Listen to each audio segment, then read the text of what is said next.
दोस्तों एक बार फिर से हम लाइव दिखाने वाले हैं नीरज निराला जी का जो ये रसलील गाने पे जो उसने वीडियो बनाए हैं और अपने गीत के माध्यम से सबको भोजपुरी समाज को समझाए हैं कि ऐसा गाना ना गाया जाए कि फिर से मार्केट में हम लोग को किसी को सुनना पड़े। किसी के हर किसी को इनमें से ऐसे लोग अपना ध्यान में रखते हुए भोजपुरी को आगे बढ़ाइए, यही आपसे विनती है। और फिर ले चलते हैं हम नीरज निराला जी के सामने जो अपने लाइव में स्टूडियो में दिखा रहे हैं, गीत के माध्यम से आप सभी को सुनाएंगे और समझाएंगे। चलिए चलते हैं स्टूडियो में। एक सॉन्ग आया है। नमस्कार भैया, प्रणाम, हर हर महादेव। आज हमनी के दूसरा रिकॉर्डिंग बाहर के भाई की स्टूडियो में हूँ, दुबिया बाजार। ये बहुत अच्छा भाई, इनका जितना तारीफ है उतना कम है। आज हम लोग का दूसरा गाना रिकॉर्डिंग है और एक ये भोजपुरी के बचाने का हम लोग प्रयास किए। हमारे आर के भाई का एक गाना था। जितने भाई लोग जितने सिंगर लोग भाई हैं, कुछ इनमें से ऐसे लोग हैं जो भोजपुरी को बदनाम कर रहे हैं और उन लोगों पे हमने छोटा सा एक संदेश दिया उन लोगों को, मतलब अपने गीत के माध्यम से उन लोगों को कुछ बताना चाहा है ताकि वो लोग ऐसा ना करें। ऐसा करने से दूसरे को बहुत दुख हो रहा है और कुछ लोगों को बहुत कष्ट पहुंच रहा है। किसी बहुत अश्लीलता फैल गई है भोजपुरी में। इसके लिए हम लोग कुछ अपना एक छोटा सा प्रयास किए हैं। आइए गीत के माध्यम से सुनते हैं। सुनिए भैया आप लोग। ये भैया, हम गायक नीरज राजभर निराला आप लोग के बीच में एक हम गीत भेजा ताली और भोजपुरी के बचाए के प्रयास के लिए आपन आप लोग विचार जरूर दें। भोजपुरी के नमवा बचे कैसे हो, जब अपनों की आपन चिन्हत नहीं के हो।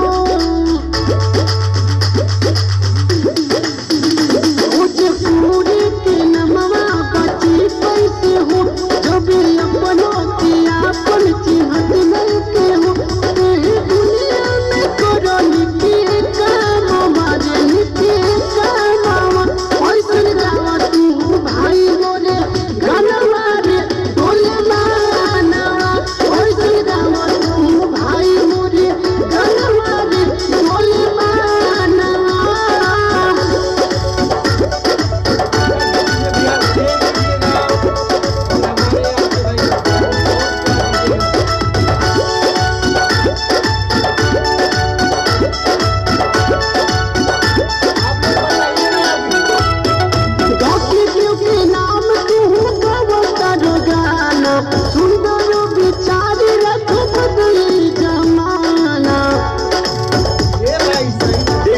कैसन दिन आ गई बा कि एक दूसरे के केहू चिन्हते नहीं थे।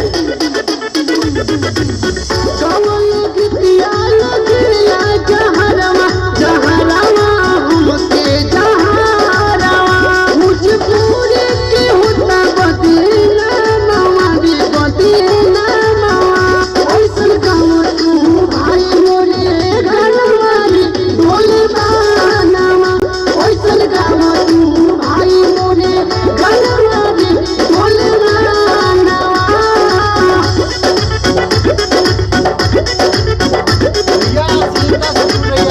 भैया सब भोजपुरी के कहता कि हम आगे ले जाए, लेकिन एक दूसरे के नीचे दिखा के भोजपुरी के सब बदनाम करे लगल।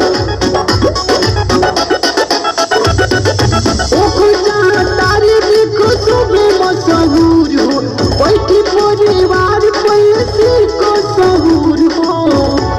ए भैया, हम तो समाज से कहता कि घर में अच्छा गाना बजाएं और अच्छा गाना सुनी, अश्लीलता से दूर रहें। अब क्यों घर से न निकले बाहरवा बाहरवा आए हो बाहरवा।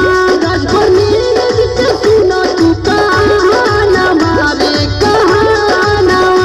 ऐसन गावा तू भाई मोरे गानवा रे बोले मानवा। ऐसन गावा तू भाई मोरे गानवा रे बोले मानवा। नमस्कार, प्रणाम। ये हमारे भाई के चैनल के लिए गीत है। क्या नाम है उसका?